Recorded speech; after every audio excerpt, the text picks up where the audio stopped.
Hey, welcome to Lemon Lattice. Today is our first designing, slicing, and printing video. We're doing it all here today. So this is a suction suspension, 4 millimeter thick PETG test socket.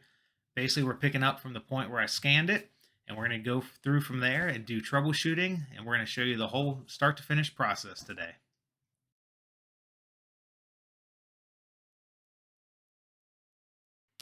So we're going to import this file. This is a plaster model. I drew on it and then scanned it with Scandy Pro as an OBJ exported in millimeters. You can see I have my trim lines. I have some areas I want to build up. So I've already done reductions. I've already done some general shaping, but I'm going to do smoothing and buildups here, and then we're going to make the socket. So to get started, first thing, let's just make sure everything's right. So units, we've got about 279. That all looks right. So we have the right scaling. And then let's go ahead and transform this, turn snap off, and go to world frame. We'll hit home view up in the top right. And then we're going to position this where we want it.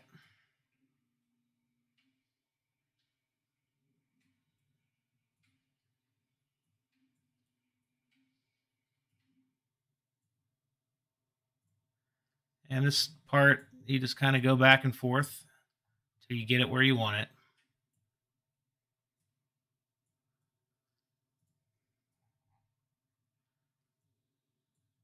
And I'm using the 3D Connection Space Mouse, which lets me freely rotate while I move with my left hand, so I can use the mouse in my right hand. Makes navigating through Meshmixer, which is what we're working in right now, much easier.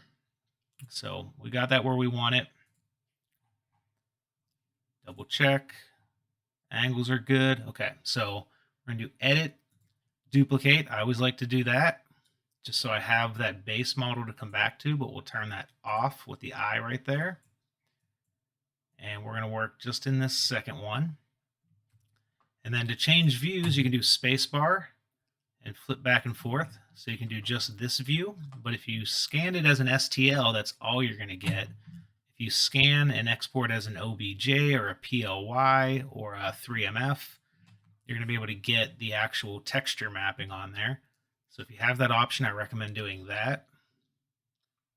And then let's save this. Meshmixer likes to crash, so save often. And then let's do a couple other things here just to get started. We're going to do show wireframe. And let's change the view for this. So you can see we've got a really dense, kind of messy mesh here. Let's clean that up. I want something nicer to work with. So first thing I'm going to do here is let's do sculpt and adaptive reduce. Let's set this up around 80, and 7's good on the strength. And we're just going to go over this. And what this is doing is reducing the triangle count. You can see down in the bottom right, that number is going to start dropping pretty quick.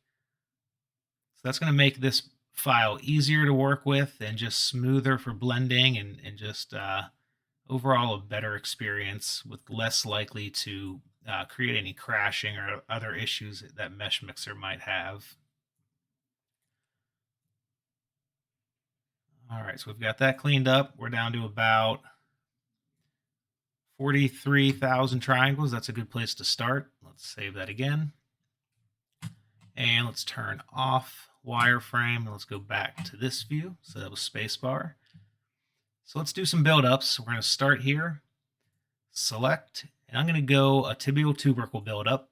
And we're going to go a little bit less than what we have marked. And we're going to do deform, soft transform. What I'm looking for is getting an arrow that pulls straight out. So sometimes you have to turn off shared frame. In this case, it doesn't make a difference. Sometimes it will. And then let's turn the fall off all the way down.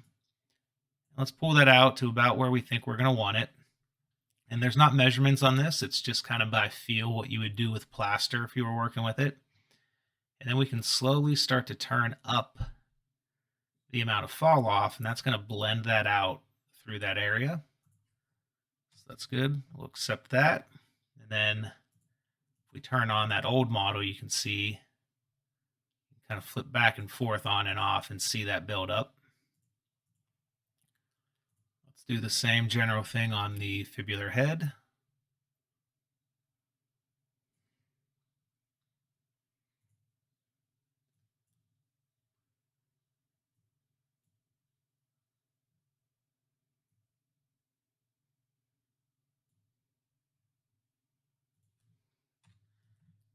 And let's do a little bit on the distal tibia for this one as well. Now on this one, you have the option, you can move it around in different directions. Maybe you don't want that to pull straight down or out. You might want to go to a different direction depending on where you think they're going to hit. And if you don't like what you did, just hit cancel. Form, soft transform. Let's just pull this one just out a little bit. And then we'll blend that out.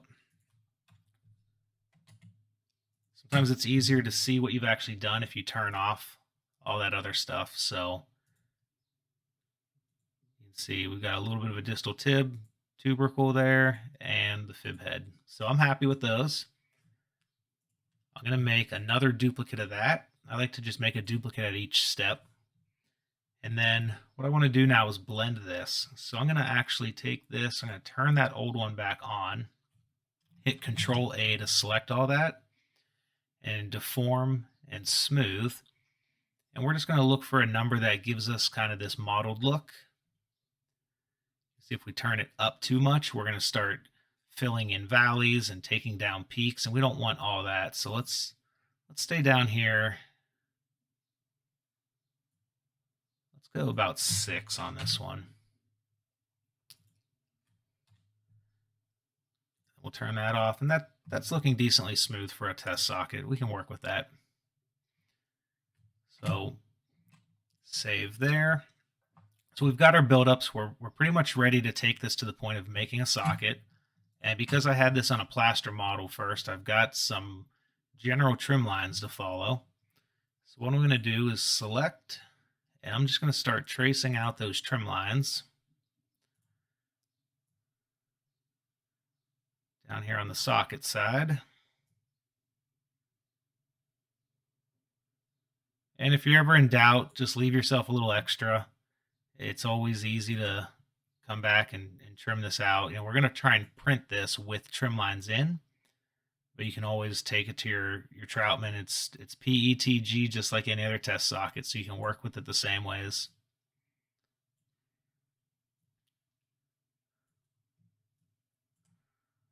So we'll do that, and then I'll turn my size up on my selector to just do this part quickly.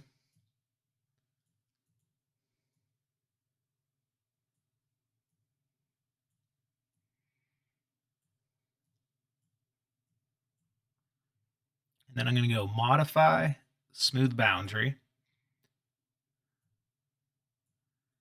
And I'm just going to adjust the smoothness and the iterations, mostly smoothness, until I like the general shape that I have there for my trim lines. Now you'll notice I don't have any big flares. I don't have a posterior flare. I don't have a whole lot up onto the patella. I do have this one a little bit tight. I'm going to do a flexible inner with the frame cut away a little bit on the end of this one. So I am starting a little bit tighter there for more containment. And that should be good. That should print well.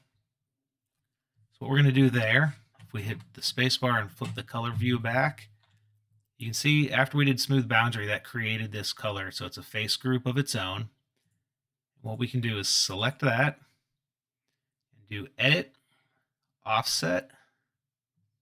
And that's going to take that surface and make a duplicate surface of it, whatever distance away we say here. So I'm just trying to get a duplicate of it. I don't really want anything that's truly offset. So I'm just going to do 0.01 millimeters. Hit accept. You can see that mottled look again means we're basically right where we started, but that is a separate surface. And we're going to do edit, separate. You can also, if you happen to get out of the orange selection already, just come back, select, Double click that, and because it's a little bit further out from the rest, you're only going to select that outer shell that we just made. So edit, separate. You can see that now popped up with its own model, or we can turn that outer part off and keep what we want. So we're going to work with this one for the socket. First thing I want to do is sculpt and smooth these edges so that when we extrude this into the thickness of our socket, we don't have any rough patches. So sculpt, robust, smooth, down around 10 to 15, and a size about that's good. You're not going to see a whole lot of change because this model is already smooth, but it's the small things that are happening with those meshes that is making the difference there.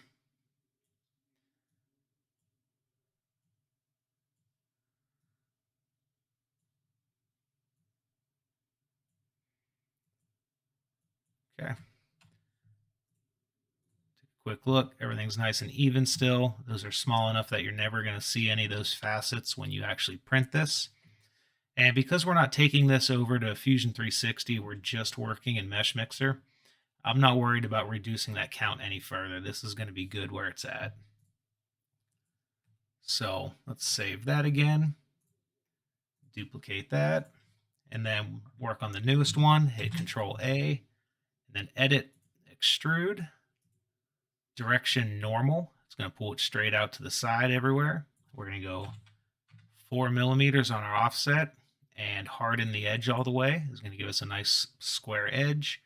You can see we don't have any jagged spots, so that smoothing step we did worked well. Hit accept there. So this is basically, if this is a socket as it is, you could try to print this file. You're going to run into some issues where you're not going to have much contact on your print bed down at the distal end. You're just going to have a tiny little point. So it's not going to be a very stable print, and you're also going to have to support all these outer edges. So to get around that, I like to actually make the bottom of my socket a big flat spot of its own, but I don't want to affect the inside at all.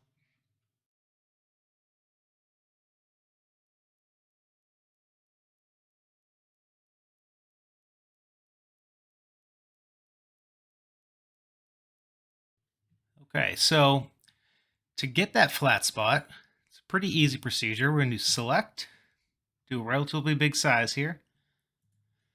Basically, we're just going to grab that distal end. And what we want to do is get rid of some of this sloping area. So we're going to do another deform, soft transform.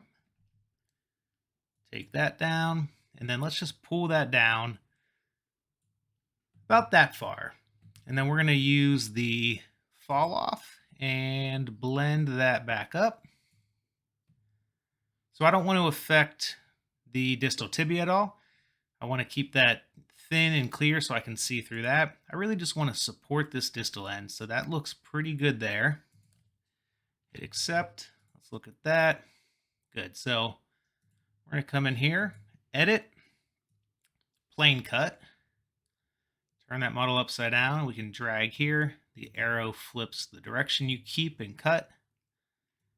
Let's go to the distal end, the inside, and then we want a 4 millimeter socket, so let's make sure we go at least that down to about there. Cut that off, and that should be pretty good now. We're not going to have any slopes that are too steep, nothing really past like a 45-degree overhang. So this should all be well supported, have a nice stable base, and this should print really nicely. If you wanted to clean up some of those transitions, you can do that pretty easily here. One way is to double click that base, hold control, and use your mouse wheel while you're holding control, or right click while you hold control and drag up, and just go past that point where we had that surface. Reduce that, control, double click to get rid of that because we don't want to change that flat spot. And we're just going to smooth that surface there. So that should be good. So now we've got a nice printable socket. If you wanted to put this into a 4-hole plate, that should fit down in there nicely to bond that up when after you do your fitting, or before, whenever you want to do it. and there's not going to be too much extra space here to fill in. It's basically just building your supports into your socket. So we'll save that. You can export that file, and then we'll kick that over to the slicer and set that up for printing. So here in SuperSlicer, for the slicing of the socket we just created, let's load that up. Then we're going to do place on face, select the bottom. And I have my slicer set up to put my seam to the rear. And I like to have my seam at the lowest part of my posterior trim line. So I rotate that to the center rear, right about there. And that is all we have to do on the positioning side. So print settings, I've got a profile made here for a 4mm socket using a 1mm nozzle on the Sidewinder X2. Let's go through some of these settings. So we're going to print this with 2 perimeters. We're going to do 7 bottom layers, and I'll show you at the next screen why 7.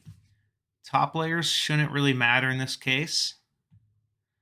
You can leave that at 3 is fine on those. And a lot of these settings I don't use every time. Some of these I just kind of leave off or wherever they are, just because I know they're not going to affect the print I'm actually doing. One thing we want on is gap fill for this one. And you can have a minimum surface at a percentage. Let's do that. Let's put that at 5. So instead of a percentage, we're going to do this by value. Sometimes you can click off of it and then hover over it, and it'll show up. So it can be a percentage of perimeter width or the minimum millimeters squared. So 5 millimeters squared. Anything smaller than that, I'm not going to fill. My seam is to the rear. Slicing, we're going to do a 0.6 layer height on this socket. This was brought up in our Discord discussion group recently of what works well for a suction socket. So let's do this one at 0.6, and then I'll water test this one after we print it and see how that all works out. First layer, we're going to do slightly smaller, just to make sure we get good bed adhesion on that. If you try to print too thick of a base layer, it might risk pulling off because you're not smashing your material down enough. So the other thing, we had that 7 base layers. What that's going to do here, we're going to make sure we have 4 millimeters of plastic at the bottom of the socket. We're going to have our first layer is 0.4, and the next 6 are going to be at 0.6, so that'd be 3.6 plus the 0.4 is going to give us a 4 millimeter bottom thickness on that socket, at least, and then I'll show you when we get to it where it's going to actually pull in the top layers here at this point. You can see over in the bottom right of the screen where you have your slider bar, the number in parentheses is what layer you're on. So that's 7. That's all of our bottom layers. And then these are into our top layers.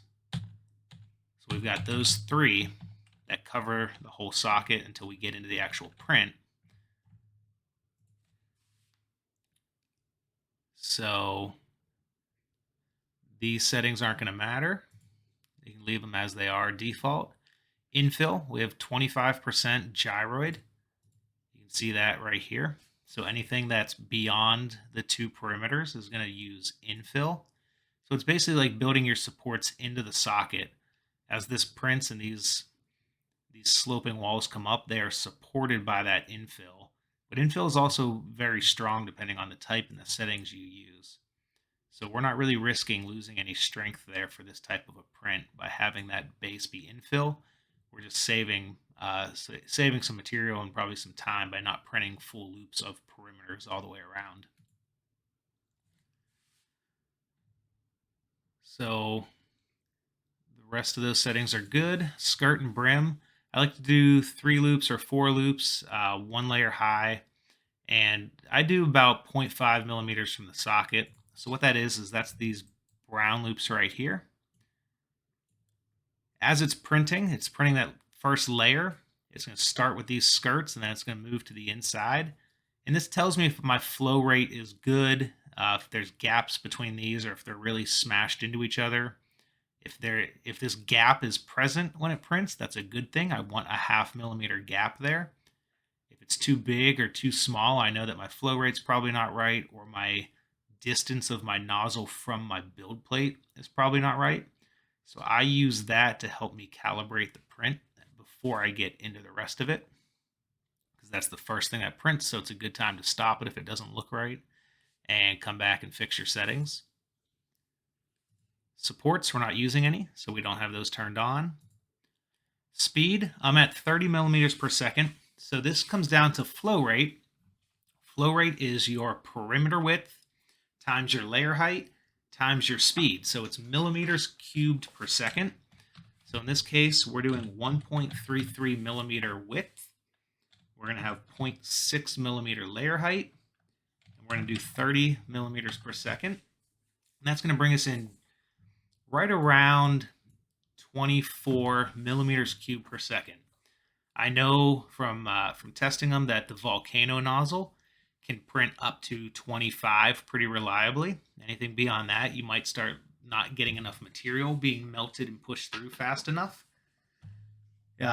Some materials, it might get up to like 30, but PETG tends to be one that's a little bit lower of a flow rate compared to other materials as far as your max flow. So we're going to stay right about there. And our width and flow, we've got them at 1.33. So the plan is a 4 millimeter socket, 1.33 millimeter lines. And I've got the external perimeters up just a little bit extra to cover that little bit from 3.99 up to 4 or 4.01 in this case.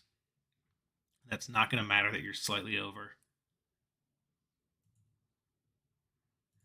And then if you didn't see the other video we did the other day, the difference between width and spacing, if you just do width, you might end up a little bit small if you try to put the 1.33 over here, because it's actually going to smash the edges of each of these lines together so that you get a stronger print with better contact between each perimeter it lays down. So use the spacing to set your actual final desired socket thickness on your walls.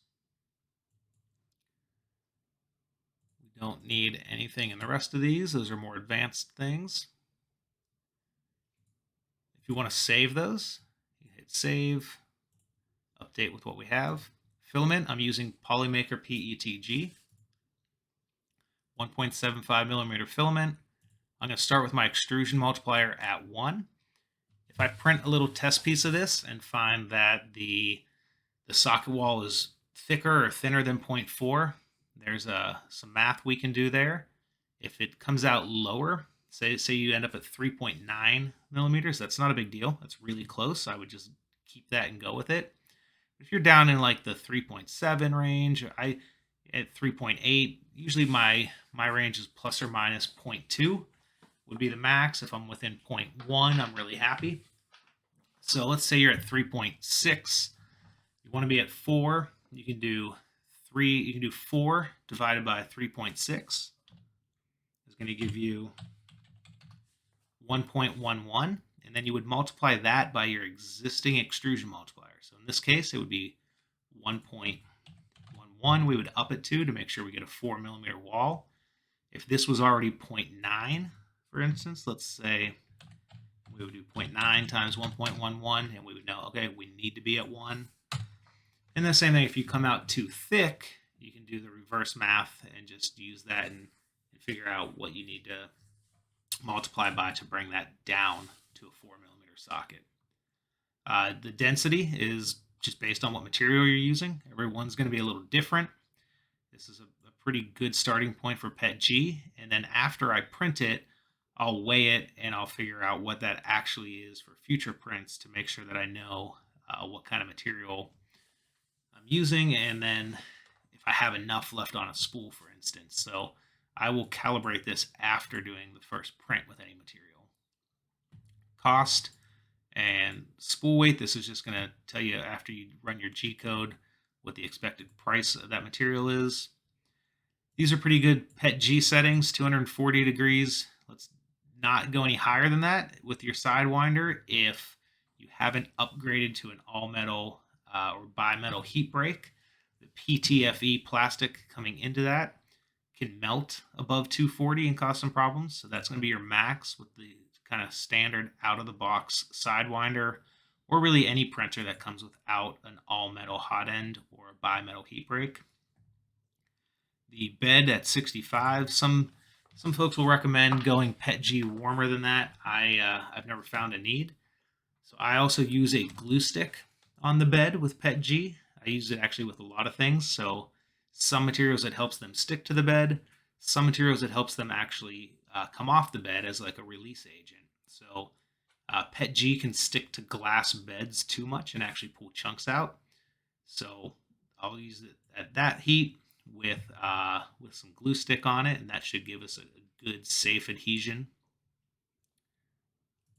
Cooling, we're going to go at 25. I don't like to do too much cooling with PETG if I don't have to. When it gets into these small layers, like up at the top of the wings, I'll have it go faster when any layers below 10 seconds so that we don't lose any structure on those upper layers.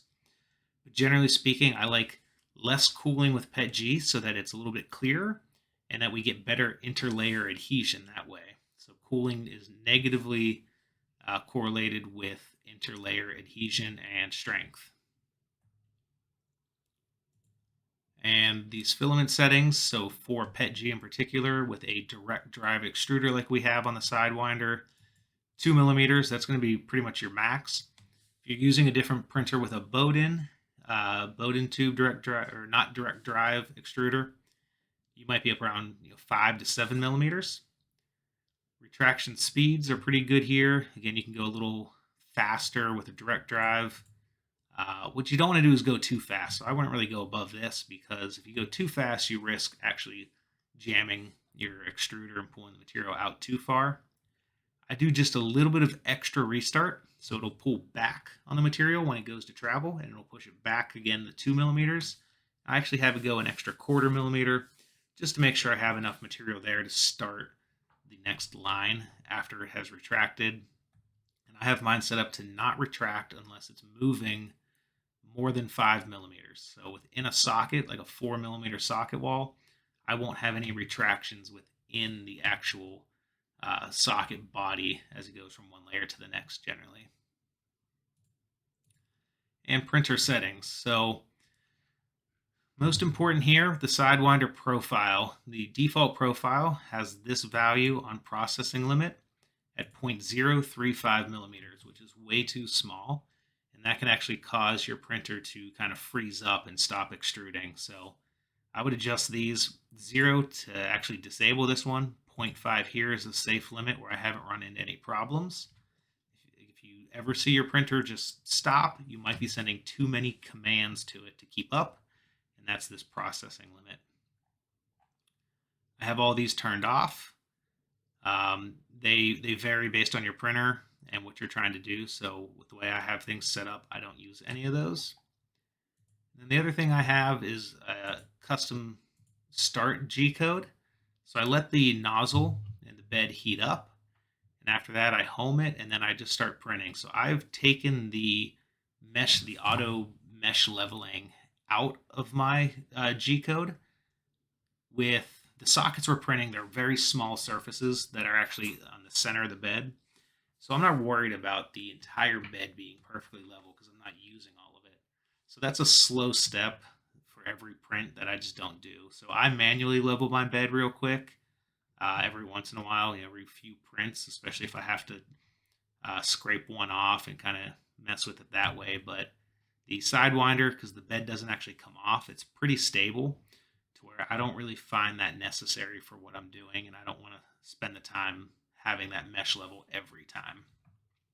And then at the ending G-code, that just basically turns everything off. So say you're printing overnight, and once it finishes that print, it's going to turn off all the motors and let everything cool down so that you're not just running a machine hot over time, so for energy and safety. And that's pretty much it on the settings. Let's slice this and take a look at what we have.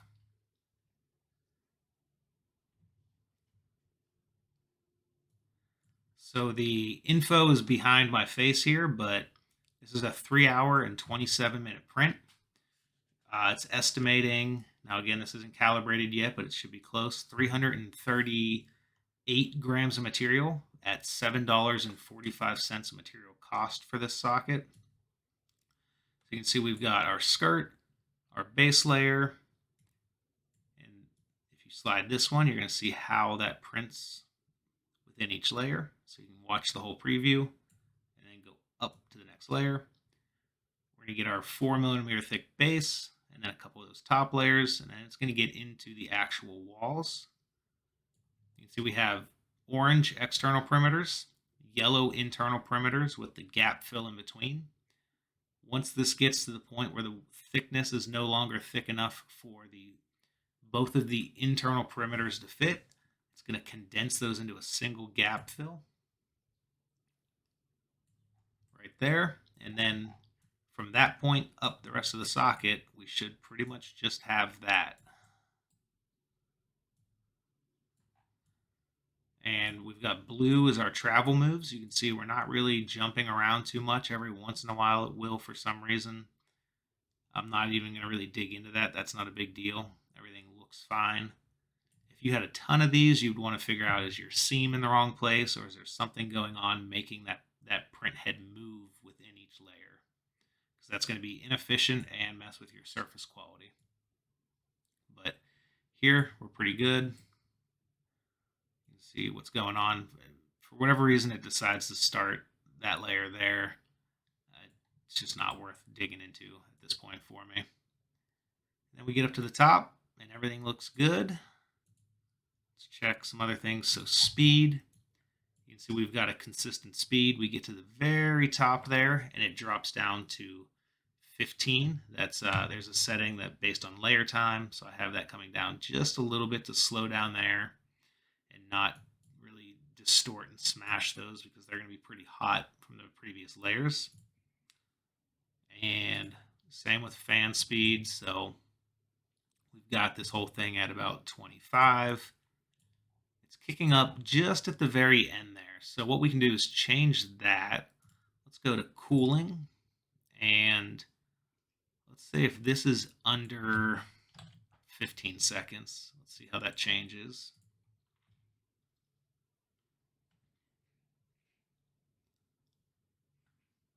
Not much there. Let's go 25 seconds.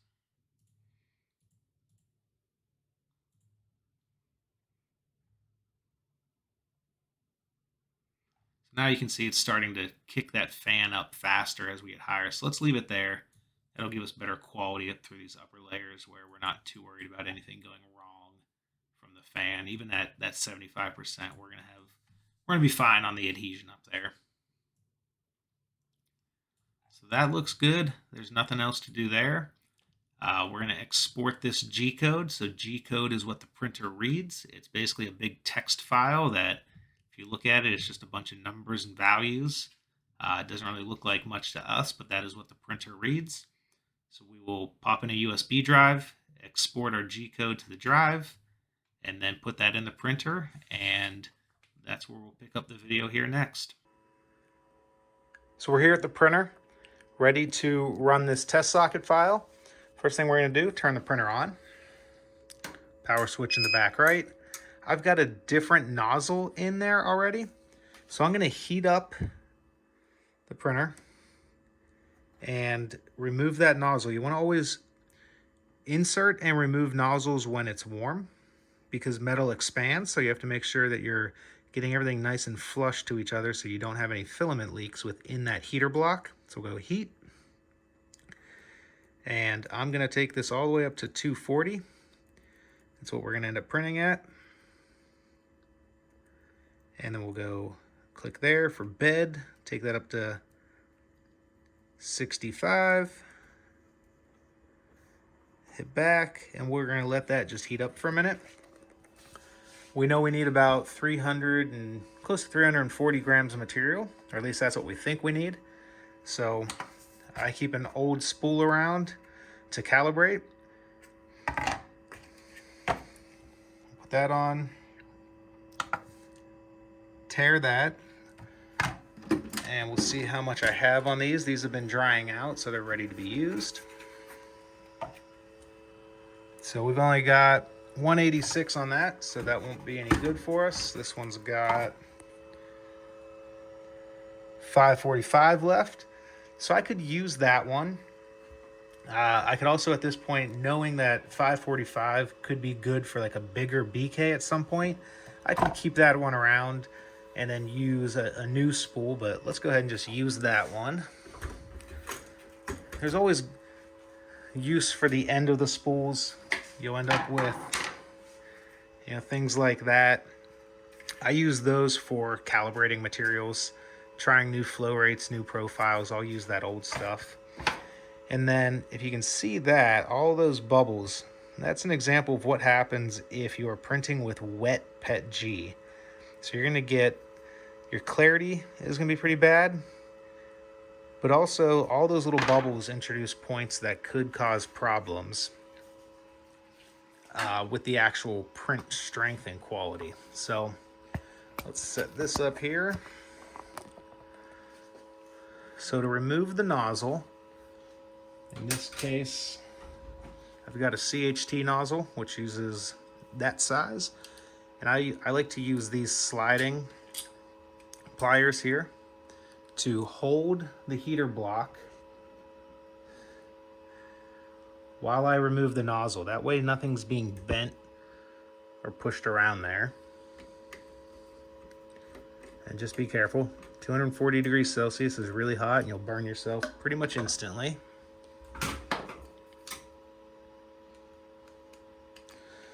So set that aside. I've also got a Volcano adapter up in there. And I'm going to pull this material out.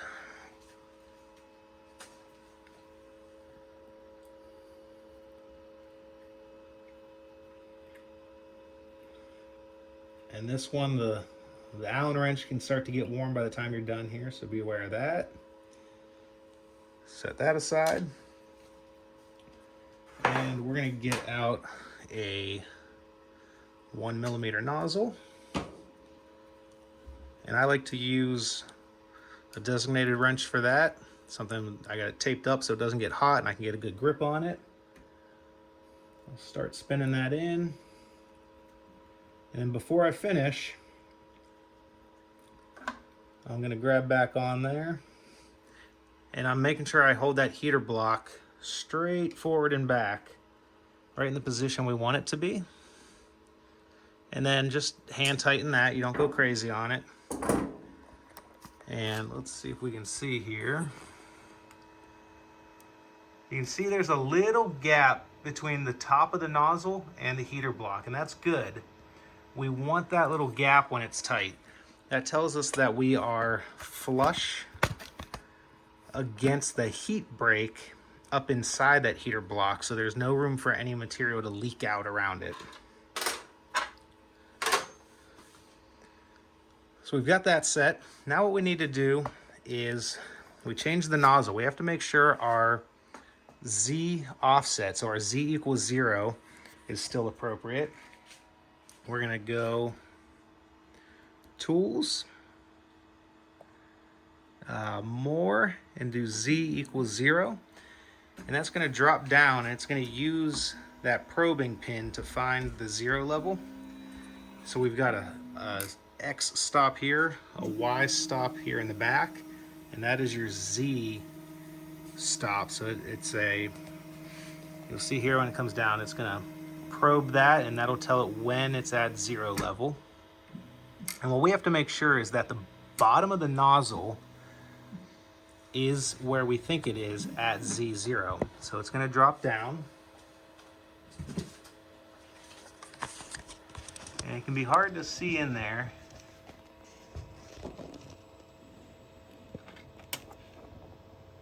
But our nozzle is just touching, so we're probably pretty good, but what we're gonna do to find out is on the screen, we're gonna go up. So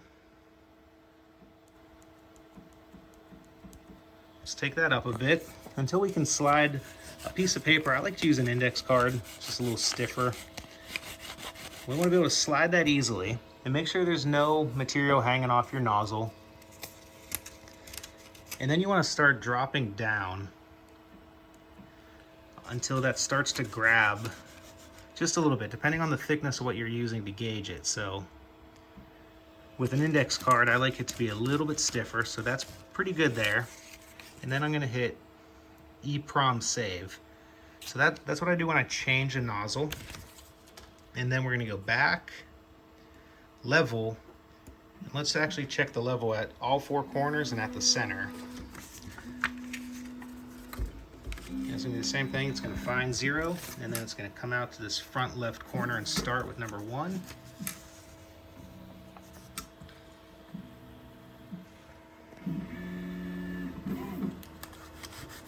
So that's pretty good, a little bit of resistance there. You can turn the knobs, so if it's too tight, turn counterclockwise. If you need to tighten it up, you'll turn clockwise. And then we'll just go around. Every time you do one, if you change one, it might affect the others, so you kind of have to progressively go through them. So that one back there is a little loose, so I'm going to tighten that up.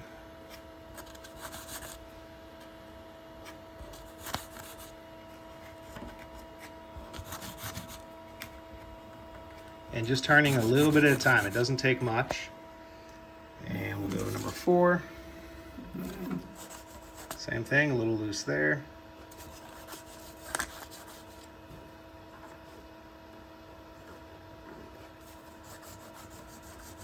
So now that I got those, I want to come back to the front. Make sure they're still good. And then we'll just check number 5 here. This is the one that's really going to matter, because we're going to be printing in the center of our plate. So those are all good. We've got our printer set up. We can put our USB drive in. Hit back. We're going to go to print. We're going to wait just a second because we're going to set up our filament first. So we're going to take our spool. You always want to tuck your edges in. Pull that. And I also bypass my filament detector by putting a little piece in it. And we'll bring it down. So you can see here, the end of our filament's already kind of rough. So you want to cut that at a 45-degree angle. And then push back on your lever and just feed that in until you feel a little resistance, and then you can just roll the wheel backwards a little bit, which is going to feed that in. And that's got your filament ready to go. Come down, hit print, choose our file, confirm, and that is it. You always want to watch your first layer print. Make sure you don't have anything weird going on. You want to stop it at that point if you can. So it's going to home all 3 axes here.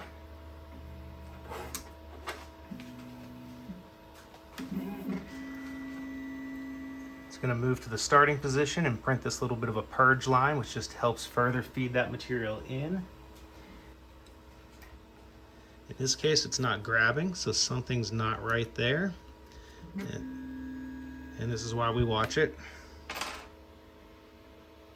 So I'm going to stop that print.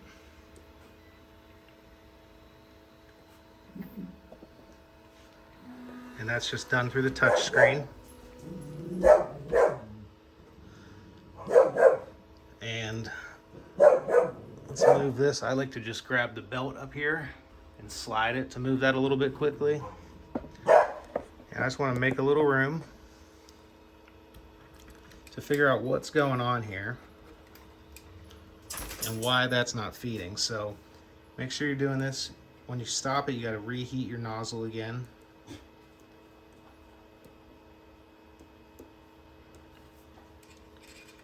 You should be able to push material anytime it's around like 220. So what happened there, it just went pretty quick. When I fed that in at first, it didn't actually find the hole inside. So we're good now. We can come back, start the print again, and we'll see how that's better this time.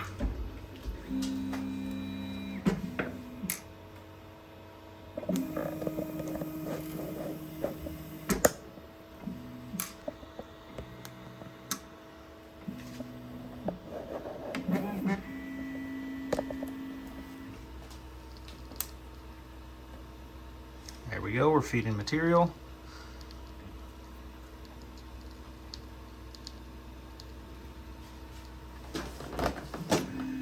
What I didn't do is add any glue stick. I had just printed, I've already got some on there. But if you don't have any left, put a little bit of glue stick on it first.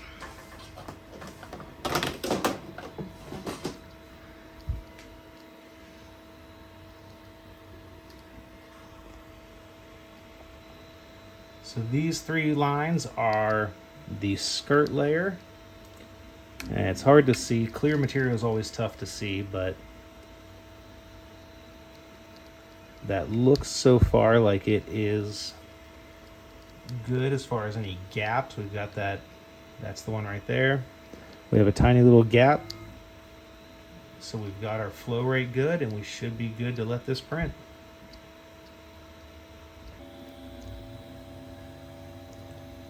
A couple small issues here, things to take note of, maybe not worry about. There's a little bit of edge curling on the material here and also back here at the seam.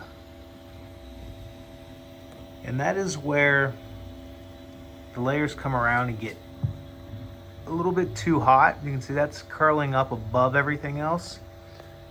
So that's where they're a little bit hot and they start to curl up. So more cooling would probably be the best solution for that. A lot of times that'll self-correct if it doesn't get too bad. So we're just gonna wait and see what happens there. The print's all done. We can see a couple things here. That little defect is that edge curling I'd pointed out. And on the back side where it was happening, you can't really see much. These are some of the wispy things I was saying about retraction with PETG. One way to get rid of these is just to hit them with a torch. Now they might curl up and make a little hard piece there that you can sometimes pick off, but they're not too hard to get rid of if you need to quickly. You can see we've got pretty good trim lines. Our clarity's not great. We're gonna look into why that is. Go through some troubleshooting ways to fix this and improve the print. Took 3 hours and 15 minutes and it weighs 312. So we were projected at 338. So we know we can calibrate down our filament density around that, but overall not a bad print. When I'm trying to check the calibration on the wall thickness, I'm looking for any sort of a flat area where there's no bumps or ridges. So there's one right here, another small one here, and I don't want to do it on anything that's too curved because you won't get a good contact between your calipers and your wall. So I'm really only trying to use kind of the tip of them, maybe just grab 4 or 5 layers there. See, we're about 3.8 there, about 3.59, little spot up here on the patella. So I think we're a little low on our flow rate here, and that could be contributing to the clarity issues. As those 3 lines go around, they're not smashing together as well. So there's a lot of tiny little air bubbles in here. And we're gonna do a couple test prints. What I'll do is section off a piece of it that's just a band around there, and I'll print that with several different settings and see what looks good. And that's kind of how I dial in thickness, but also things like clarity and just a general printing, seeing how fast I can print. So we'll go through that here in a troubleshooting section and see if we can improve this. To create a test section, We're going to go 3D view,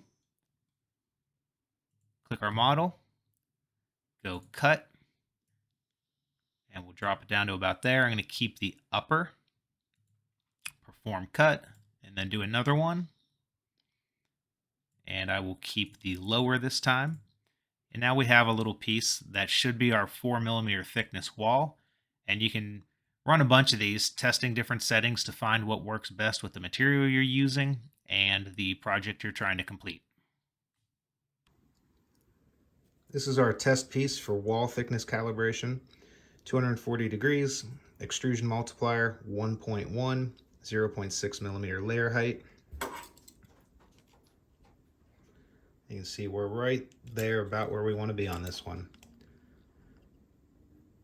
So we're going to stick with that, the 1.1 extrusion multiplier, and we'll run that full socket. Well, not the full socket, we're going to do a little part of it based on whatever material I have left on the spool, and we will see how that looks. Here's our new print at the 1.1 extrusion multiplier, and this was at 1 on the extrusion multiplier. So you can see we've got the right flow rate now. It definitely affects the visual. There's not as many striations and as many interruptions in the flow pattern there. More importantly, this one is now watertight, where this one leaked like crazy. Looking at our G-code preview, we can see where we did, in fact, end up getting that good suction seal. So it was airtight, watertight, and that was actually coming through these bottom layers. So when I filled the socket with water, the water got into this gyroid infill here. So this inner surface was not sealed well, but this outer surface here and the bottom layers were. That was only after we upped the extrusion multiplier to make sure we had a well-calibrated wall thickness. So what happens is every one of these lines touches the one next to it, and when you have the right thickness and calibration set, it seals itself to the ones next to it, and it seals itself to the outer ring. When we had the flow rate too low, so the extrusion multiplier was at 1 before we upped it to 1.1, every one of these lines was a little bit thinner, and they were not making good contact. So we had micro cracks between them that the water was able to then drip down through these layers and exit the socket. So getting your extrusion multiplier, getting your thickness calibrated is essential, not just for getting a nice clean socket that sticks to the build plate well, but if you're doing a suction socket, it's also essential for that. So a lot of reasons why I like this style of a design. You can see in here, just by the design of it, if we didn't have the external surface right here where the red is, that's all we would have touching the build plate. And there's this kind of quick jump up to these next layers, and every one of these spots where you can see another color showing through would be a potential place to have a leak. So you'd have to have really small layer heights that kind of stack these on each other tighter. But even there, you're really going to have trouble getting all that to fill in if you don't have a flat base on your socket.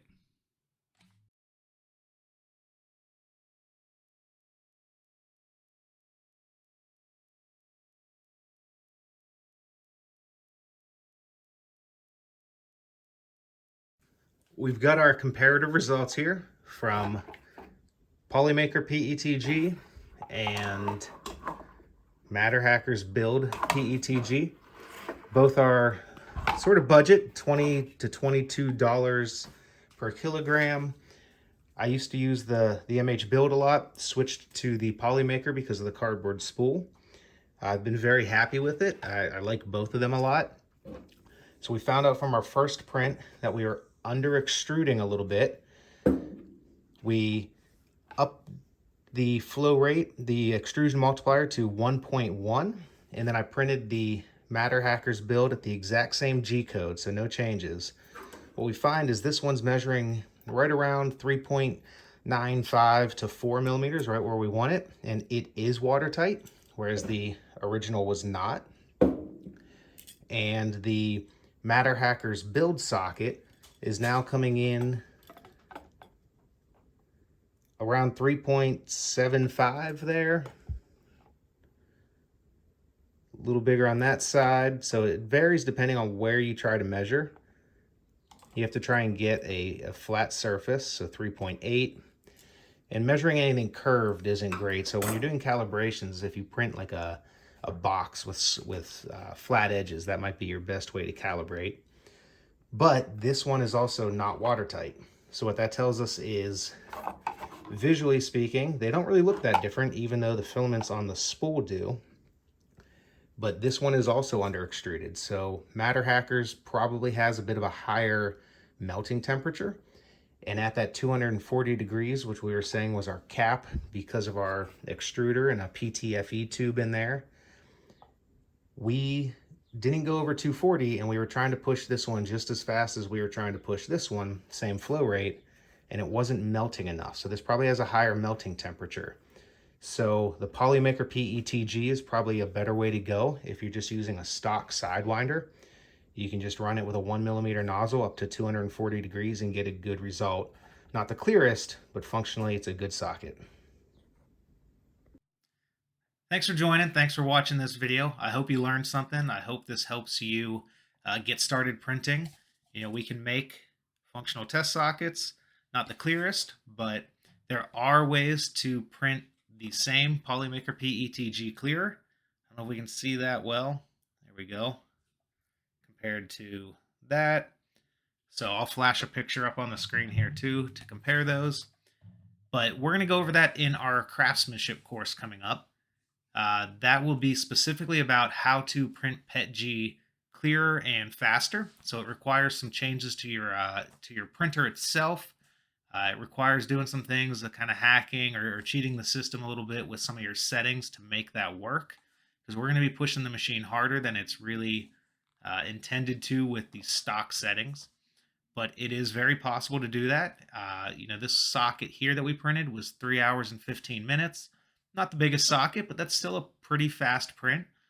We can definitely get that down under, I would say we can do that one under 2 hours if we change the settings and do that with some different hardware in the machine. So if you're interested, check back for that. Our next video in our actual design series is going to build on what we did today. So that's going to be a locking test socket with PETG. So the big difference there will be the design side, what we do. But check that. If you have any questions, head over to lemonlattice.com.